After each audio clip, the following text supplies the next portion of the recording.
Lewat channel ini, saya bernama Imade Hasdina akan berbagi ilmu termodinamika kepada Anda. Segmen video ini memaparkan energi dan hukum pertama termodinamika secara umum. Harapan dapat memotivasi Anda untuk melanjutkan materi yang diberikan pada serial segmen video berikutnya.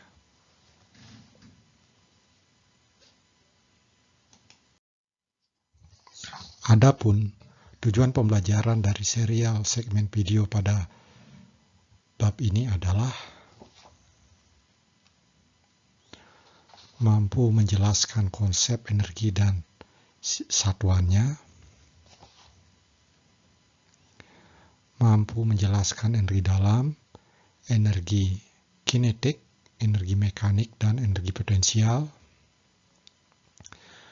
mampu untuk menggunakan konsep energi, perpindahan energi, ataupun konservasi energi,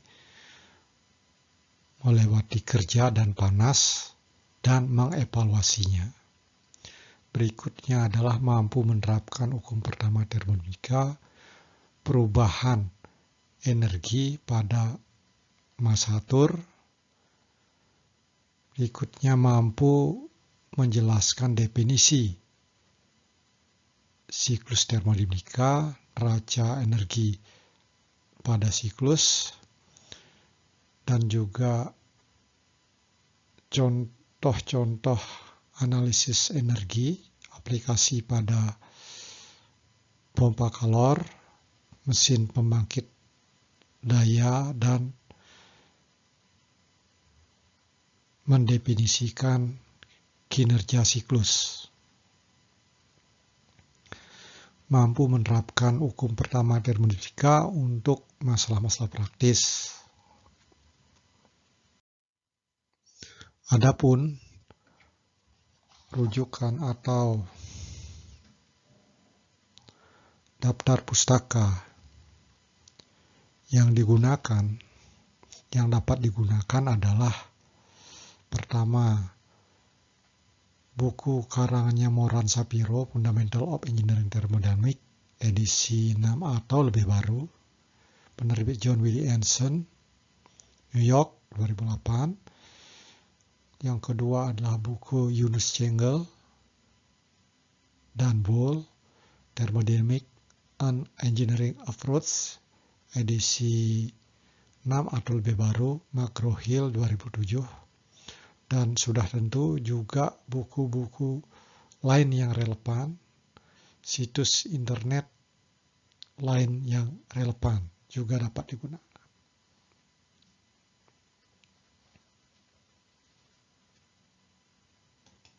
Energi merupakan bagian penting dari sebagian besar aspek kehidupan sehari-hari. Kualitas hidup, bahkan rezeki, tergantung pada kesediaan energi.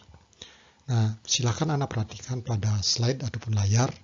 Bentuk energi dapat kita kelompokkan atas energi mekanikal, energi termal, energi elektromagnetik, energi listrik, energi kimia, dan energi nuklir. Nah, energi mekanik, Anda bisa perhatikan bagaimana sebuah mobil yang sedang bergerak atau sebuah kodok yang sedang melompat. Nah, ini semua contohlah energi mekanik. Demikian juga energi termal.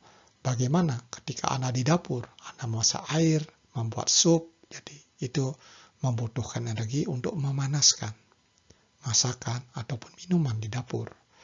Demikian juga es yang sedang mencair. Es mencair karena menerima energi dari lingkungan sehingga menyebabkan es itu temperaturnya naik dan mencair. Bentuk berikutnya adalah energi elektromagnetik. Nah, dari sini Anda perhatikan bagaimana radiasi lewat cahaya meramat lewat gelombang elektromagnetik pada sebuah lampu pijar. Demikian juga pada radiasi infrared dan juga gelombang radio. Untuk listrik, nah Anda bisa perhatikan jaringan listrik dari pembangkit nyampe ke rumah itu lewat suatu kabel atau kawat mengalir sehingga lampu, alat-alat elektronik, mesin cuci dan lain-lain bisa beroperasi di rumah. Yang lain adalah di alam semesta ada itu kilat. Nah, ini juga bentuk energi listrik karena ada awan, gesekan awan yang bermuatan positif dan negatif, sehingga terjadilah loncatan elektron yang loncat elektron yang sangat besar, sehingga terjadilah yang kita lihat kilat. Kimia. Nah, dalam bentuk kimia, kita makan sehari-hari, makan, minum, dan juga makan lauk, makan daging, buah. Nah, ini semua dalam bentuk energi kimia yang ketika masuk dalam tubuh diserap dan terjadilah proses pembakar dalam tubuh yang menghasilkan panas. Ana pernah juga menyalakan korek api. Nah, di sini juga terjadi reaksi kimia. Reaksi kimia sehingga korek Ana menyala. Untuk energi nuklir, itu kita bisa kelompokkan atas dua. Ada yang energi fusi dan juga energi fisi. Reaksi fusi dan reaksi fisi. Nah, untuk reaksi fusi, nah bagaimana matahari dan juga bintang sehingga bisa selalu menghasilkan energi karena di sini terjadilah reaksi nuklir fusi.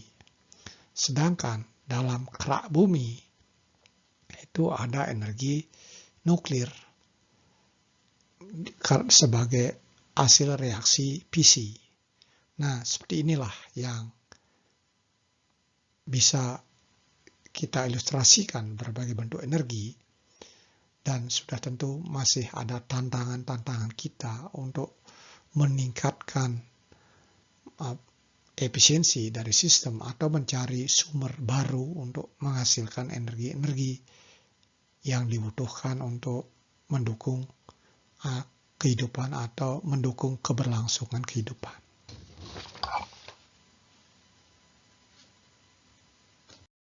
Pemahaman yang baik tentang sumber energi, konversi energi dari satu bentuk ke bentuk yang lain, dan konsekuensi dari konversi energi ini sangat diperlukan dalam bidang rekayasa. Energi adalah kemampuan untuk melakukan suatu kerja. Ilmuwan mendefinisikan energi sebagai kemampuan untuk melakukan pekerjaan.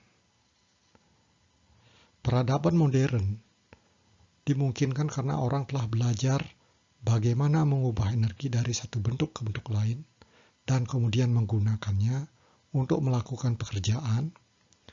Orang menggunakan energi untuk berjalan dan bersepeda, untuk menggerakkan mobil di sepanjang jalan dan perahu melalui air, untuk menerangi rumah dan kantor kita, untuk memasak makan di atas kompor, untuk membuat es di lemari es, untuk membuat produk, dan untuk mengirim astronot ke luar angkasa.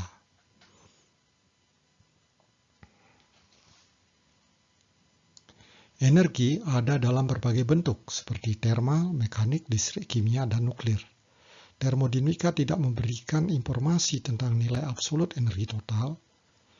Ini hanya berkaitan dengan perubahan energi total yang penting dalam masalah teknik.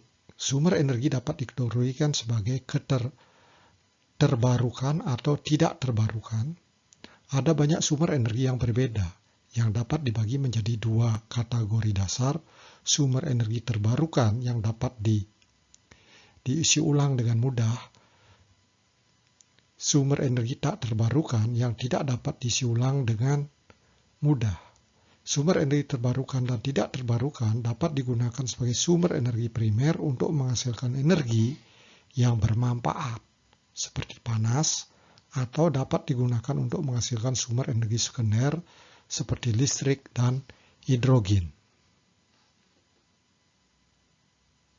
Berikut ini beberapa contoh sistem konversi energi.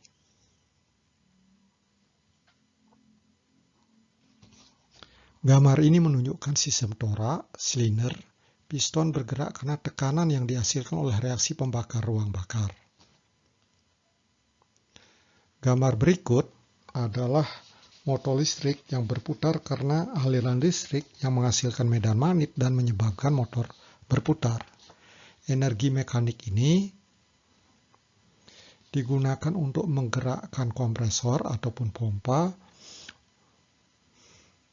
sehingga energi fluida kerja pada kompresor ataupun pompa naik.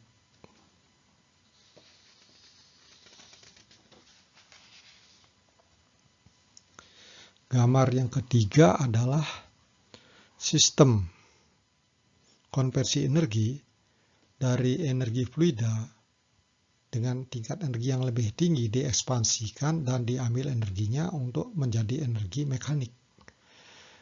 Dan kemudian energi mekanik ini digunakan untuk menggerakkan generator. Sehingga pada generator energi mekanik dikonversikan menjadi energi listrik. Gambar yang terakhir ini menunjukkan rangkaian konversi energi dari baterai, energi listrik yang dihasilkan di baterai digunakan untuk menggerakkan motor listrik sehingga menghasilkan energi mekanik. Energi mekanik ini digunakan untuk menggerakkan alternator atau dinamo sehingga menghasilkan energi listrik. Energi listrik ini diatur voltasenya untuk bisa mengecharge baterai. Jadi dengan 3 komponen ini, jadi ada baterai, ada motor, dan ada dinamo serta regulator. Jadi ada 4 komponen. Terjadilah loop yang tertutup, yang ada hubungan listrik dan juga ada mekanik di sini. Mekanik ini listrik, dari baterai ke motor, terus dari motor ke alternator ini perlu kopling untuk meneruskan energi mekanik, ini perlu kabel untuk listrik, ini juga listrik. Hukum kekekalan energi telah mulai Anda kenal ketika belajar ilmu pengetahuan alam. Energi dapat diubah dari satu bentuk ke bentuk lainnya. Hukum ini yang disebut sebagai hukum pertama termodinamika. Pemikir ini dicetuskan oleh Julius Robert von Mayer pada tahun 1841. Julius Robert von Mayer adalah dokter dan fisikawan Jerman yang merupakan salah satu pemrakarsa termodinamika. Pada tahun 1841, ia mengucapkan pernyataan yang terkenal mengenai konservasi energi. Misalnya, makanan yang dimakan seseorang mengandung energi kimia, dan tubuh seseorang menyimpan energi ini hingga ia menggunakan sebagai energi kinetik selama bekerja atau bermain. Energi kimia yang tersimpan dalam batu bara atau gas alam dan energi kinetik yang mengalir di sungai dapat diubah menjadi energi listrik yang selanjutnya dapat digunakan menjadi cahaya dan panas. Proses konversi energi termal menjadi mekanik dapat diilustrasikan dengan gambar ini. Panas mengalir dari sumber temperatur tinggi ke temperatur rendah. Panas dari temperatur tinggi ini akan sebagian dapat untuk menghasilkan kerja W dan sebagian lagi dibuang ke sumber dengan temperatur lebih rendah sebesar Q out. Dengan mengambil konvensi bahwa panas atau kalor yang masuk ke sistem itu diberi nilai positif, yang keluar ke sistem diberi negatif, sedangkan kerja yang keluar ke sistem diberi nilai positif dan yang masuk ke sistem diberi simbol negatif, sehingga kita dapat peroleh formulasi bahwa delta E, perubahan energi pada sistem ini, sama dengan energi sistem kondisi akhir dikurang energi sistem kondisi awal, sama dengan total panas yang masuk ke sistem ini dikurangi total kerja yang keluar dari sistem ini. Pandangan umum terhadap energi dapat kita kelompokkan atas 2, pandangan dari ilmuwan dan pandangan dari engineer.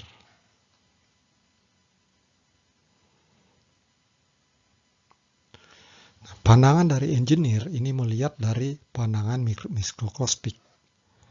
Molekul secara keseluruhan dapat bergerak ke arah X, Y, dan Z dengan komponen kecepatannya masing-masing dan karenanya memiliki energi kinetik.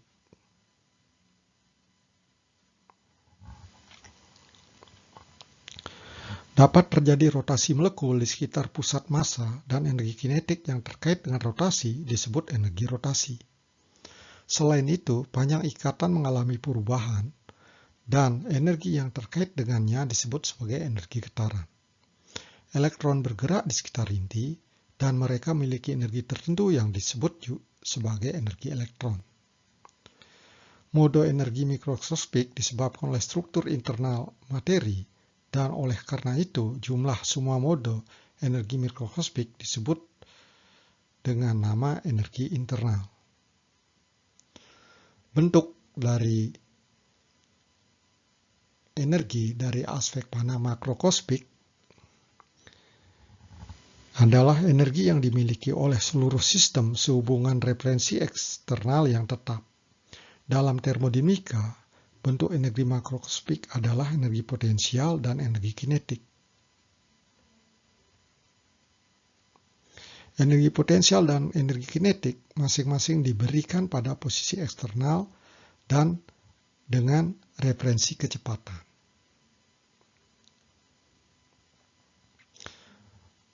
Nah, dari pandangan engineer ini, maka ada energi potensial dan energi kinetik. Nah, dengan demikian kita bisa tuliskan bagaimana perubahan energi sistem. Energi sistem adalah perubahan energi kinetik dengan perubahan energi ditambah perubahan energi potensial ditambah perubahan energi internal atau energi dalam. Sehingga kita dapat tuliskan hubungan seperti ini.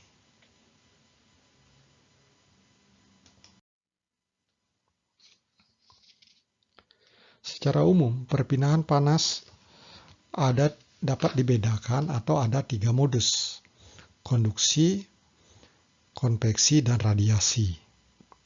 Gambar ini memberikan sebuah ilustrasi bahwa panas itu bisa pindah dalam pekerjaan kita ini ketika masa air ini ketiga modus perpindahan panas itu terjadi. Radiasi, panas dari nyala api ke lingkungan dan juga ke wajan tempat kita memanaskan air misalkan.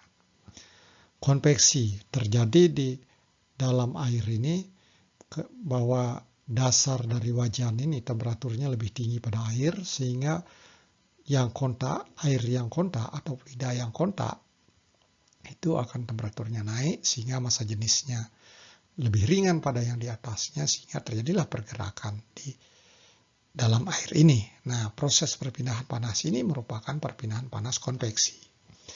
Nah, bagaimana dengan tangkai wajan mengantarkan panas sehingga tangan kita yang memegangnya terasa panas. Nah, ini terjadi pada material padat. Nah, inilah proses perpindahan panas konduksi. Pernahkah Anda berpikir bagaimana energi panas keluar dari tubuh hewan? Misalkan dari seekor anjing, sebagaimana yang diberikan pada layar.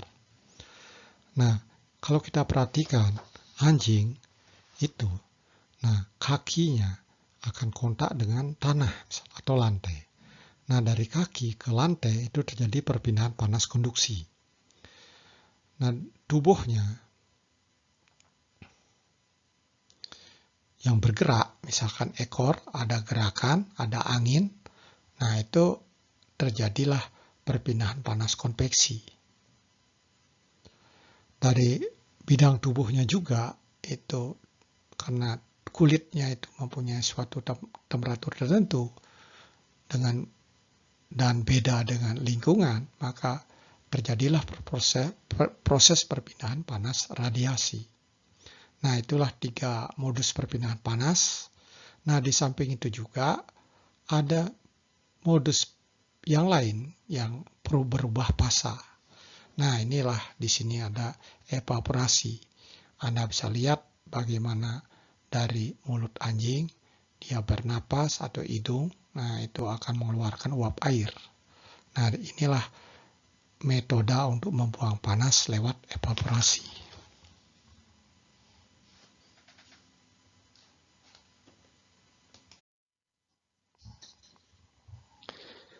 Dalam kehidupan sehari, sering kita dengar kata efisiensi, kata kinerja, kata prestasi, ataupun kata unjuk kerja. Kata-kata ini digunakan untuk menunjukkan kualitas suatu proses dengan besaran yang kuantitatif.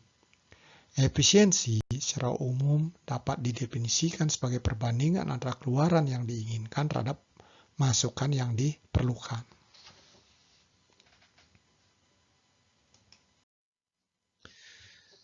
Terima kasih atas waktu dan perhatian Anda. Sampai ketemu pada video-video berikutnya serial dari video ini.